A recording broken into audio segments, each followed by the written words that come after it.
नमस्कार, मैं हूं डॉक्टर सीमा सिंह। यदि आप चाहते हैं कि मेरे वीडियो के नोटिफिकेशन आपको टाइम से मिलते रहें तो उसके लिए आप पहले तो सब्सक्राइब कर लीजिए। यदि अभी तक आपने सब्सक्राइब नहीं किया है तो सब्सक्राइब कर लीजिए और नोटिफिकेशन बेल आइकॉन को प्रेस कर दीजिए। आज बात करते हैं सीबीआई के बारे में, क्योंकि काफ़ी दिनों से सीबीआई इंक्वायरी की मांग चल रही है सुशांत के केस में।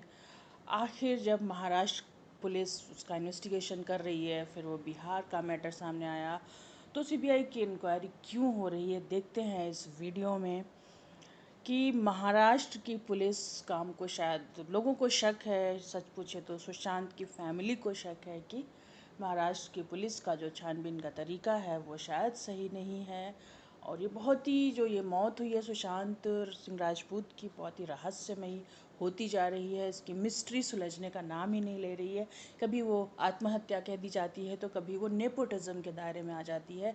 कभी फिर आता है कि रिया चक्रवर्ती जो कि सुशांत की गर्लफ्रेंड थी, उनकी वजह से उन्होंने जानबूझ के सुशांत को इस स्टेज तक ले आई, वो डिप्रेशन में चले गए, सुसाइड के लिए। फिर बात आती है नहीं, ये सुसाइड तो था ही नहीं, ये तो मर्डर था। बहुत सारी थ्योरीज चल रही हैं, सच क्या है ये तो जांच के बाद ही सामने आएगा। और उनके सुशांत सिंह के परिवार को महाराष्ट्र पुलिस पे भरोसा नहीं अब तक हो पाया है। उन्होंने बिहार में अपनी जो एफआईआर की थी, बिहार पुलिस जब वहाँ जांच करने पहुँची तो उसको महाराष्ट्र की पुलिस ने बिल्कुल सहयोग नहीं किया और उन्हें वापस जाना पड़ा। उनके इवन एक आईपीएस ऑफिसर को उन्होंने क्वारंटीन कर दिया, जैसे कह सकते हैं हाउस अरेस्ट। तो इस तरीके से जांच एकदम से बीच में अटकी हुई है। और जब जांच बहुत दिनों तक ठीक से नहीं होती है तो एविडेंस भी उनके साथ एविडेंस टेम्परिंग हो जाती है, एविडेंस के साथ छेड़छाड़ हो जाती है, एविडेंस ख़त्म हो जाते हैं।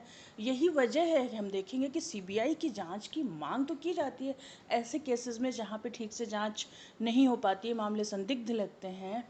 सीबीआई जांच की मांग करता है पूरा देश, और सुशांत सिंह राजपूत की मौत के मामले में भी पूरा देश सीबीआई जांच की मांग कर रहा है। लेकिन सच ये है, क्या सीबीआई जांच से सच पता चल जाएगा? क्योंकि पहले भी हम लोग बहुत सारे केस देखते आए, कई ऐसे मामले हैं जो सुलझ चुके हैं, लेकिन कुछ मामलों में सीबीआई जांच के बाद भी सच सामने नहीं आ पाता है। उसकी वजह जो मुझे लगती है वो यही है कि सीबीआई जांच तो होती है लेकिन वो इतना लेट हो पाती है क्योंकि उसकी पहले मांग की जाती है, फिर धीरे धीरे करके बहुत समय हो जाता है, तब तक बहुत सारे एविडेंस तो मिलते ही नहीं हैं।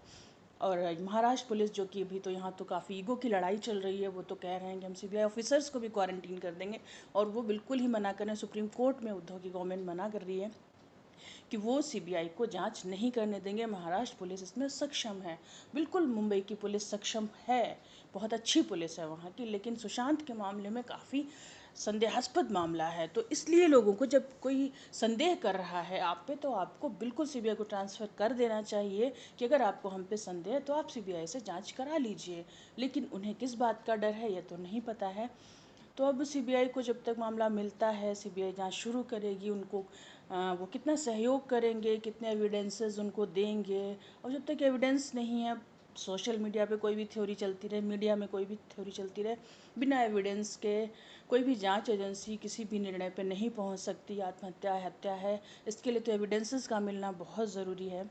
तो फिलहाल हम देखते हैं कि ये जो सीबीआई इतना बड़ी जांच एजेंसी है देश की, जिस पे इतना भरोसा करते हैं देशवासी, इसके बारे में थोड़ी सी बातें जान लेते हैं।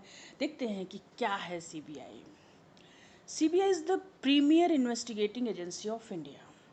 प्रीमियर इन्वेस्टिगेटिंग एजेंसी है, जांच की वो एजेंसी जो देश के हर राज्य में जांच कर सकती है किसी भी मामले में, क्राइम से जुड़ा हो, कोई भी करप्शन से जुड़ा हो। सीबीआई के हेड कौन होते हैं? वो डायरेक्टर होते हैं। डायरेक्टर कौन होते हैं? IPS officer. और वो आईपीएस ऑफिसर जो कि डीजीपी की रैंक के होते हैं। ये किसके अंडर काम करती है? Ministry of personnel, public grievances and pension. Originally देखें तो इसको कब सेटअप किया गया था? इसको सेटअप किया गया था कि क्या इन्वेस्टिगेट करने के लिए ब्राइबरी है, गवर्नमेंट में जो सरकार में जो भ्रष्टाचार होता है। ये 1965 में इसको कुछ एक्सपेंड कर दिया गया, इसका जो दायरा था कि ये क्या क्या इन्वेस्टिगेट कर सकती है। जो सेंट्रल लॉज हैं, कहते हैं कि कानून तोड़ता है कोई, breaches of central laws, multi state organised crime, जिसमें कई राज्य शामिल होते हैं, ऐसे अपराध मल्टी एजेंसी इंटरनेशनल केसेस को भी ये जांच इनकी कर सकती है। एजेंसी को it has been known to investigate several economic crimes, special crimes, cases of corruption और जो भी हाई प्रोफाइल केसेस होते हैं। CBI is exempted from the provisions of the RTI Act। ये बहुत बड़ी बात है कि CBI को RTI एक्ट के दायरे से बाहर रखा गया है। राइट टू इन्फॉर्मेशन एक्ट जो कि मिला हुआ है कि हम किसी भी संस्था से इन्फॉर्मेशन मांग सकते हैं, लेकिन ऐसा CBI के मामले में नहीं चलेगा। हम CBI से इन्फॉर्मेशन नहीं मांग सकते हैं। CBI अगर हम देखें इंटरपोल से कांटेक्ट का अगर कोई सिंगल पॉइंट है दैट इज़ CBI। और CBI का जो मोटो होता है वो होता है industry impartiality and integrity. CBI का हेडक्वार्टर सभी जानते होंगे कि ये नई दिल्ली में है। सुप्रीम कोर्ट और हाई कोर्ट भी असाइन कर सकते हैं इन्वेस्टिगेशंस को। कोई मर्डर, किडनैपिंग, टेररिज्म, किसी भी तरीके का जो अपराध होते हैं वो CBI को असाइन कर सकते हैं।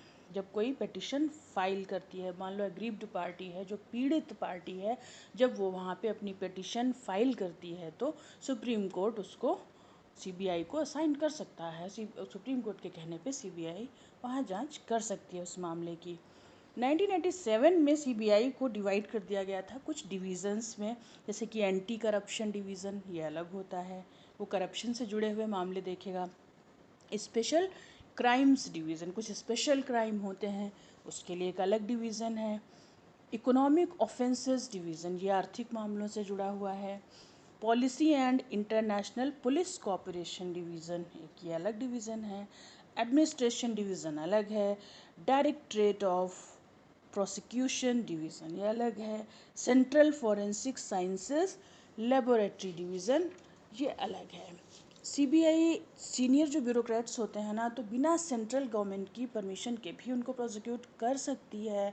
इसके लिए उसे ज़रूरत नहीं है कि वो केंद्र सरकार से परमिशन मांगे।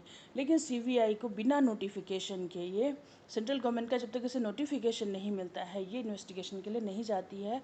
तो वहाँ पे इन्वेस्टिगेशन के लिए जाने के लिए तो उसे सेंट्रल गवर्नमेंट का नोटिफिकेशन चाहिए, लेकिन फिर वहाँ पे जब उसे जांच करनी है, फिर कोई भी सीनियर ब्यूरोक्रेट आया, कोई भी आया, तब उसे अलग से परमिशन की ज़रूरत नहीं होती है। बहुत सारे केसेस हैं जो CBI सॉल्व कर चुकी है अब तक।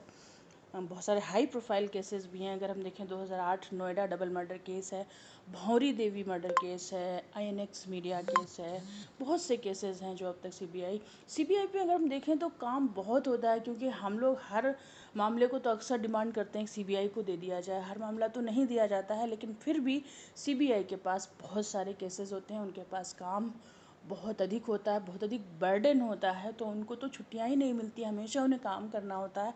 इसीलिए उन्हें थोड़ी सैलरी भी एक्सेस दी जाती है। 12 महीने से ज़्यादा सैलरी उन्हें दी जाती है, 13 महीने की ऐसा कहते हैं दी जाती है सैलरी, क्योंकि वो उनको हर दिन काम करना पड़ता है।